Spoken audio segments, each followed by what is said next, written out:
Today, I would like to finish the chapter, Beat That Whitey, from my book, Downtown White Police. I will read it to the end this time. Before I read, I would like to highlight the fact that at 18, I became a cop. And while at that age, I was patrolling dangerous streets, keeping the rest of the city safe. In comparison, young people today hold up signs for the very thugs that would kill them if they had the chance.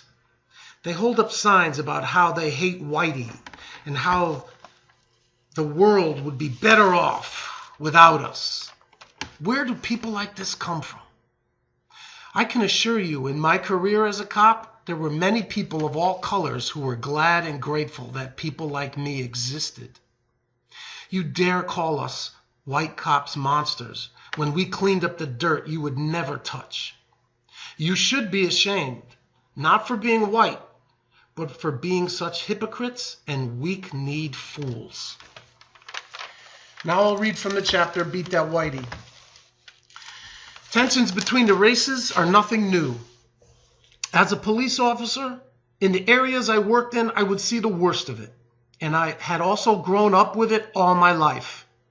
It was difficult for me, with all the hatred blacks had towards whites, to sympathize with the overall popular politically correct view of the supposed white racism against blacks, which is simply absurd in reality. I do not believe you should confuse racism with a white person's instincts of self-preservation. Staying clear of blacks is not racism, but a survival tactic for many. I saw the real side of racism. In a public housing complex such as Father Panic, for example, most everything the inhabitants had was provided for by the government through tax dollars. The rent, food, medical care, utilities, the heating, and the repairs to the damage they caused. I grew up in real poverty. Nothing was available for us, the working white poor, by the government. Nor would we have taken it if it was offered. My mother, while pregnant with me, would walk miles to work to get to her factory job. When my dad's old jalopy broke down, in order to get to work, he would strap down his tools, which he carried in his handmade toolbox, onto an old lawnmower with the engine removed. This he pushed the 2 miles needed to get to his job site until his vehicle was repaired. It embarrassed me as a kid to watch him push his tools down the street. But as I grew older, I realized he did this in order to provide for his family, without excuses, complaints, or blaming anyone. And I respected him for it. We also did not have medical or dental care. And because we could not afford it, I never had doctor or dental checkups. There were many times we went hungry, wore worn out and ill-fitting hand-me-down clothing, and I had holes in the bottoms of my sneakers even in winter. But it all made me the man I am today, the man who rejects the white privilege, white guilt narrative. Fuck that shit.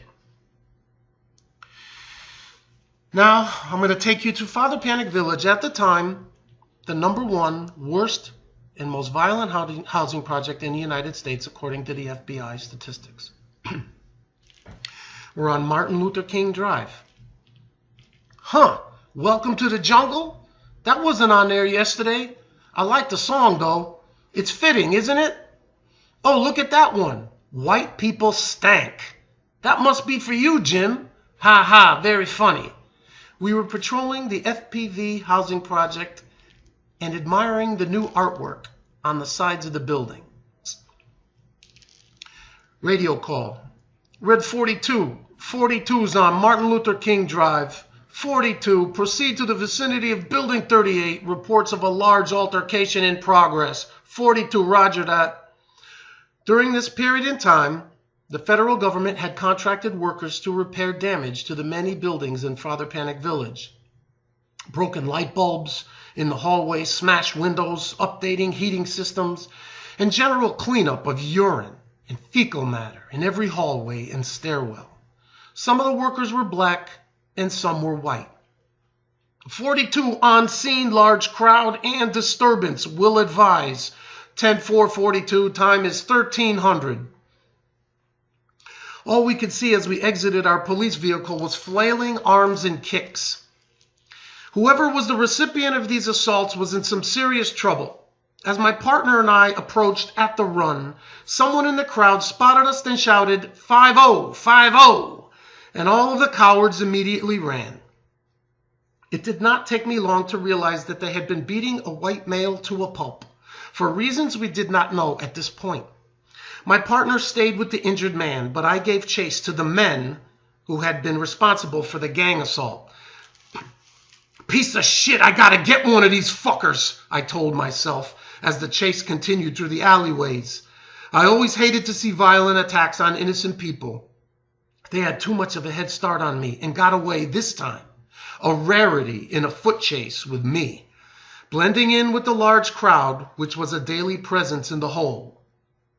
I could not leave my partner by himself while he was protecting the injured man, because the people who lingered around him looked as though they could be a threat. I ran back to my partner, who was hidden behind the crowd of almost 20 people surrounding him. Move the fuck out of the way. Back off. I said back off, I told him. What the fuck is wrong with you people? I asked the crowd, who by now had backed off, realizing I was about to crack some heads. My partner was kneeling on the ground, trying to render assistance to the injured man, and he was shielding him to protect him from further harm. I will never forget that image.